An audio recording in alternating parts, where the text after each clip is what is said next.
आप सभी का स्वागत है हमारा YouTube channel concept career with Nitish में। तो आइए, इसके पहले हम एक क्लास ले चुके हैं बिल्कुल बेसिक से हिंदी व्याकरण का। तो आज की क्लास में हम व्यंजन वर्ण सीखते हैं। तो वर्ण की दो प्रकार होता है, स्वर्ण वर्ण और व्यंजन वर्ण। तो आज हम दूसरा व्यंजन वर्ण सीखते हैं।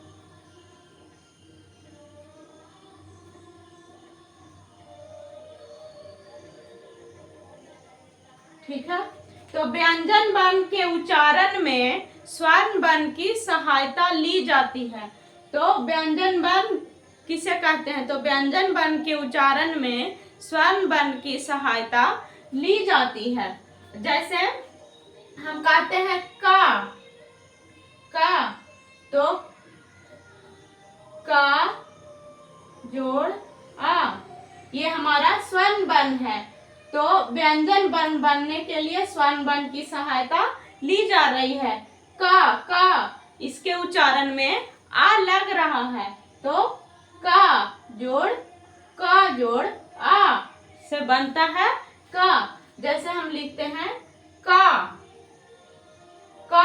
तो का जोड़ आ, स्वर्ण वर्ण की उच्चारण ली जा रही है। तो व्यंजन वर्ण के उच्चारण में स्वर्ण वर्ण की सहायता ली जाती है।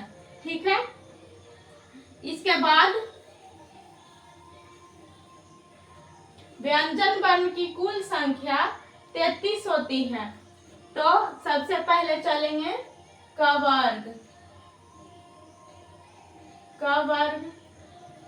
च वर्ग, ट वर्ग, त वर्ग, प वर्ग।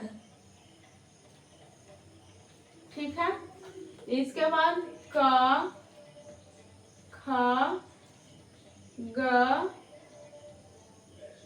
घ और अंग, च, छ, ज, झ, इञ, ट, ठ, ड, ढ, ट्वर्गीण, त, थ, द, ध और न, प, फ, ब, भ और म। ये हो गया पहला, दूसरा, तीसरा, चौथा और पांचवा। तो कवर्ग, चवर्ग, टवर्ग, तवर्ग और पवर्ग।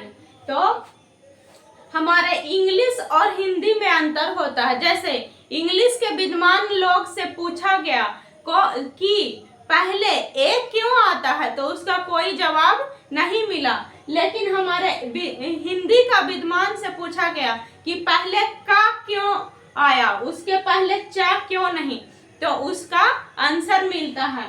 जैसे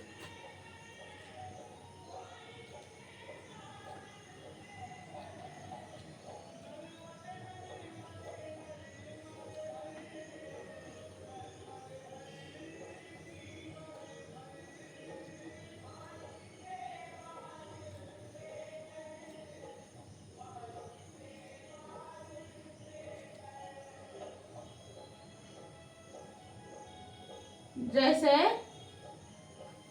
सबसे पहले कंठ आता है, उसके बाद मूर्धा, उसके बाद तालु,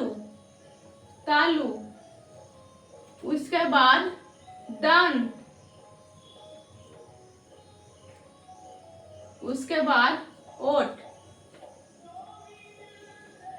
यानी हमारे विद्वान ने बताया कि सबसे पहले हमारा कंठ है, उसके बाद मूर्धा है, उसके बाद तालु है, उसके बाद दांत है, उसके बाद ओठ है।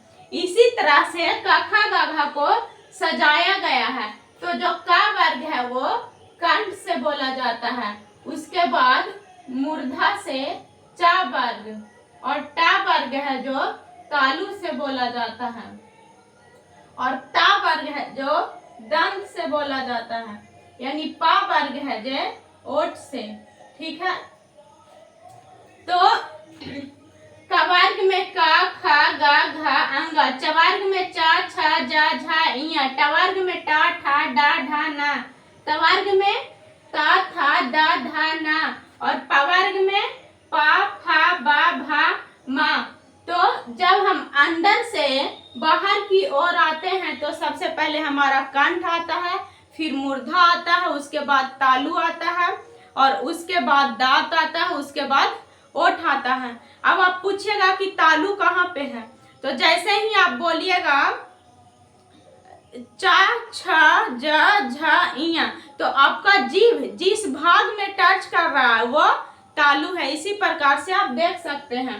जैसे इसका हम ये 25 हुआ, इसे हम ट्रिक से याद करवा देते हैं।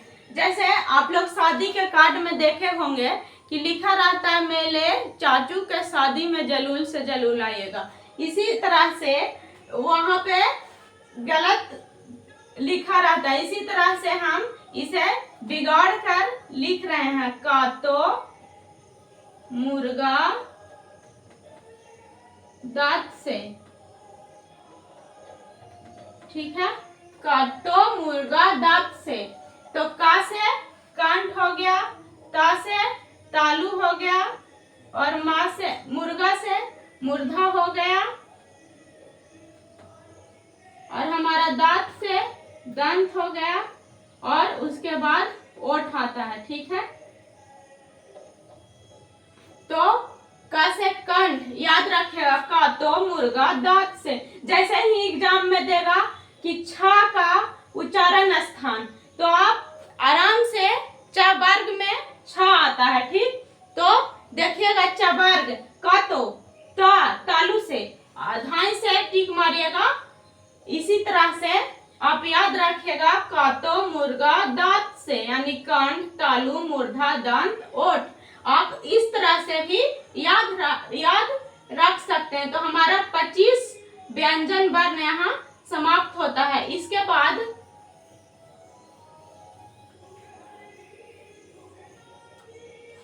अंतस्थ व्यंजन।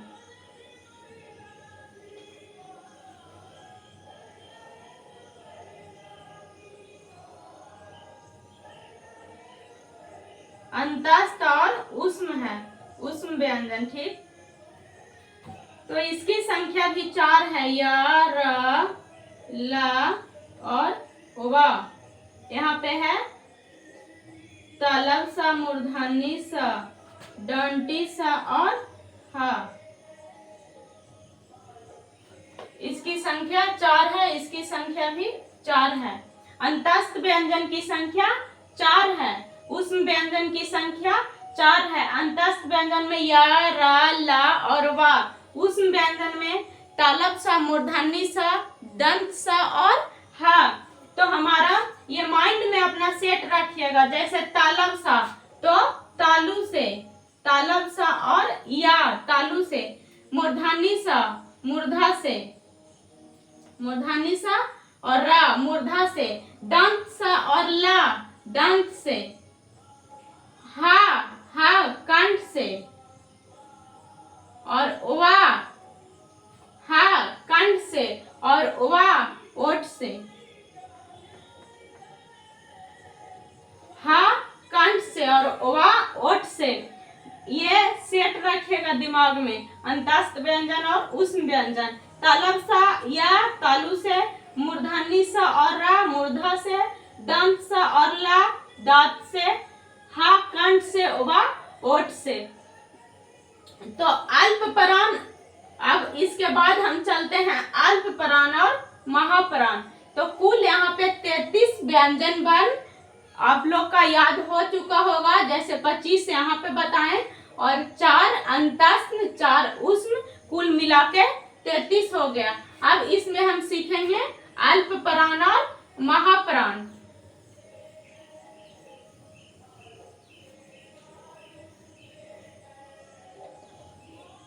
यहाँ पे सीखते हैं अल्प प्राण।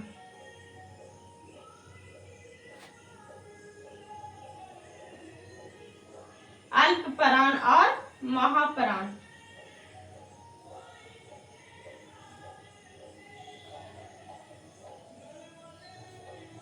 अल्प प्राण और महाप्राण। तो अल्प प्राण का मतलब वायु होता है यानी सांस, जिसके समय में जिसे बोलने में कम सांस की जरूरत होती है तो वो अल्प प्राण होता है, और जिसे बोलने में ज्यादा सांस की जरूरत होती है तो वो महाप्राण होता है। जैसे हम बोलते हैं का, तो इसमें जैसे ही हम बोल रहे हैं का, तो इसमें कम समय लग रहा है। जैसे ही बोल रहे हैं खा, तो इसमें ज्यादा समय लग रहा है, यानी ये अल्प प्राण है, ये महाप्राण है। जैसे ही हम बोलेंगे ग, तो कम समय लग रहा है, यानी अल्प प्राण है। जैसे ही बोलेंगे घ, तो ये महाप्राण है, इसमें ज्यादा समय लग रहा है। जैसे ही बोलेंगे अंग, तो कम समय लग रहा है, यानी हमारे यहाँ पे 1, 3 और 5 याद रखिएगा, 1 वाला, 3 वाला और 5 वाला ये अल्प प्राण है। ये 2 और 4 हमारा 2 और 4 जो महाप्राण है, इसमें ज्यादा समय लगता है, इसमें ज्यादा समय लगता है। खा और घा, इसमें ज्यादा समय लगता है, ये महाप्राण हो गया। ठीक है, अब सीखते हैं घोष और अघोष। घोष और अघोष। घोष और अघोष। घोष का मतलब कंपन होता है। घोष का मतलब कंपन होना, हमारी स्वर ग्रंथि में कंपन होती है। जैसे हम बोलते हैं का, तो कोई कंपन हमारी स्वर ग्रंथि में नहीं हो रही है। जैसे ही बोलेंगे खा, कोई भी कंपन नहीं हुआ, यानी 1 और 2 हमारा 1 और 2 अघोष हो जाएगा। ठीक है, इसके बाद घोष, तो गा बोलिए, हमारी स्वर ग्रंथि में कंपन होती है। जैसा ही बोलिएगा घा, तो हमारी स्वर ग्रंथि में कंपन होती है। अंग, हमारी स्वर ग्रंथि में कंपन होती है। तो ये 3, 4 और 5 हमारा घोष हो गया। तो यहाँ पे सीख चुके अल्पप्राण, महाप्राण, घोष और अघोष। तो यहाँ से सीधे ऑब्जेक्टिव दिया जाता है, कौन सा घोष है, अघोष है, अल्पप्राण है, महाप्राण है, तो आप बिल्कुल याद रख सकते हैं। इसके बाद 4 संयुक्त व्यंजन है। ठीक है,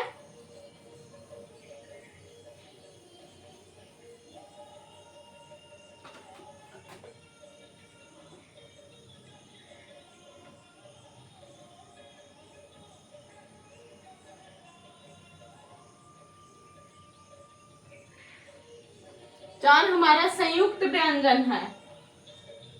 संयुक्त व्यंजन की संख्या 4 होती है। छ, त्र, ज्ञ, छ, त्र, ज्ञ और स्र।